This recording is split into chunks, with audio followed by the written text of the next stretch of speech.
എന്റെ കുട്ടി സ്കൂളിൽ പോകുമ്പോൾ ഇങ്ങനെ ബാക്കിയുള്ള കുട്ടികളെ അടിക്കുകയും കടിക്കുകയും ഒക്കെ ചെയ്താൽ ഞാൻ എന്ത് ചെയ്യും? കുഞ്ഞുമക്കളെ ആദ്യമായി സ്കൂളിൽ വിടുമ്പോൾ പേരൻസിന് ഉണ്ടാകുന്ന ഒരു മേജർ കൺസേൺ ആണിത്. നിങ്ങൾ അങ്ങനെ ഒരു പേരന്റ് ആണെങ്കിൽ നിങ്ങൾ അറിഞ്ഞിരിക്കേണ്ട 4 കാര്യങ്ങൾ. ഫസ്റ്റ് പോയിന്റ്, ഇനി വളരെ കുറച്ച് ദിവസങ്ങളേ ഉള്ളൂ സ്കൂൾ തുറക്കാൻ. അപ്പൊ ഈ ഒരു പീരിയഡിൽ ഞാൻ അങ്ങ് മോനെ ശരിയാക്കി എടുക്കാം, മോനെ അല്ലെങ്കിൽ മോളെ ശരിയാക്കി എടുക്കാം എന്ന് വിചാരിച്ച് നമ്മൾ കാണിക്കുന്ന ഒരു ഓവർ എന്തൂസിയാസത്തിൽ കാണിക്കുന്ന പല കാര്യങ്ങളും ചിലപ്പോൾ ഗുണത്തെക്കാൾ കൂടുതൽ കുട്ടിക്ക് ദോഷമായിരിക്കും ചെയ്യുക. So give yourself some time. കുട്ടിക്കും ഒരു സമയം കൊടുക്കാം. സെക്കൻഡ് പോയിന്റ്, ഈ ഒരു കുറച്ച് ദിവസത്തിൽ തന്നെ നിങ്ങൾക്ക് ചെയ്യാവുന്ന ഒരു കാര്യം, make A child feel good about themselves. അപ്പോഴാണ് അവരിൽ നിന്ന് നല്ല ബിഹേവിയർ പുറത്തു വരിക.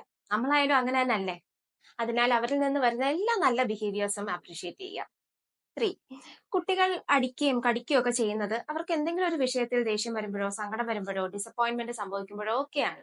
അപ്പോൾ അതിന്റെ ഒരു കറക്ഷൻ പ്രോസസ് ആയിട്ട് നമ്മൾ മനസ്സിലാക്കേണ്ടത്, നമ്മളൊരു കറക്ഷനിലേക്ക് പോകുന്നതിന് മുന്നേ തന്നെ അവരുടെ ആ ഒരു ഫീലിങ്ങിനെ നല്ലപോലെ അക്നോളജ് ചെയ്ത് ശേഷം ആ സമയത്ത് എങ്ങനെ ബിഹേവ് ചെയ്യാം എന്ന് പഠിപ്പിക്കുകയാണ് വേണ്ടത്. ഒരു ഉദാഹരണം പറഞ്ഞാൽ, കുട്ടിയുടെ ഒരു ടോയ് മറ്റൊരു കുട്ടി എടുത്തുകൊണ്ട് പോയി. ആ ഒരു സമയത്ത് നമ്മൾ ആദ്യം തന്നെ ഷെയർ ചെയ്യ് എന്നുള്ള രീതിയിൽ പറയാതെ, മോന്റെ ടോയ് പോയപ്പോ മോന് സങ്കടമായില്ലേ എന്ന് പറഞ്ഞ് ആദ്യം കുട്ടിയെ അക്നോളജ് ചെയ്തിട്ട് ആ കുട്ടി കാം ആയതിനു ശേഷം മാത്രം നമ്മൾ അതിന്റെ കറക്ഷൻ പ്രോസസ്സിലേക്ക് കടക്കാം. നെക്സ്റ്റ് ടൈം ഇങ്ങനെ വരുമ്പോ നമുക്ക് വാക്കുകൾ കൊണ്ട് പറയാട്ടോ, നമുക്കൊന്ന് പ്രാക്ടീസ് ചെയ്താലോ എങ്ങനെയാ അത് പറയാന്ന്. അങ്ങനെ പതുക്കെ ഒരു ഗ്രാജുവൽ ട്രെയിനിങ്ങിലൂടെ നമുക്ക് കുട്ടികളെ നല്ല രീതിയിൽ ആ ഒരു സമയത്ത് ബിഹേവ് ചെയ്യാനായിട്ട് എക്യൂപ്പ് ചെയ്യാൻ പറ്റും. 4, കുട്ടികളുടെ ഗ്രോയിങ് ഫേസിൽ വരുന്ന ബിഹേവിയേഴ്സ് ആണ് ഇതൊക്കെ. അപ്പൊ നമ്മുടെ കുട്ടി മാത്രം ഇങ്ങനെ എന്നൊരു ചിന്ത ഫസ്റ്റ് ഓഫ് ഓൾ നമ്മുടെ മനസ്സിൽ നിന്ന് എടുത്ത് കളയുക. ഇങ്ങനെ പല കുട്ടികളും ഉണ്ടാവും. അപ്പോൾ നമ്മൾ അവരെ എത്രത്തോളം അക്സെപ്റ്റിംഗ് ആണോ അതുപോലെ നമ്മുടെ കുട്ടിയെ ബാക്കിയുള്ളവരും അക്സെപ്റ്റ് ചെയ്യും എന്ന ഒരു വിശ്വാസം തന്നെ നമുക്കാവാം.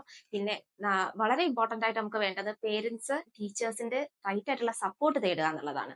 പ്രത്യേകിച്ചും KG വരുന്ന കുട്ടികളെ എങ്ങനെ ഹാൻഡിൽ ചെയ്യണം എന്നുള്ളത് ടീച്ചേഴ്സ് റൈറ്റ്ലി എക്യുപ്ഡ് ആണ്. അപ്പൊ അവരുടെ സഹായം തേടുക. പേരൻസിന്റെ ടീച്ചേഴ്സിന്റെ ഒരു കമ്പൈൻഡ് എഫേർട്ട് വരുമ്പോൾ നല്ല എംപത്തറ്റിക് ആയിട്ടുള്ള രീതിയിൽ തന്നെ നമുക്ക് മക്കളുടെ ബിഹേവിയേഴ്സിനെ കറക്റ്റ് ചെയ്ത് കൊണ്ടുവരാൻ സാധിക്കും.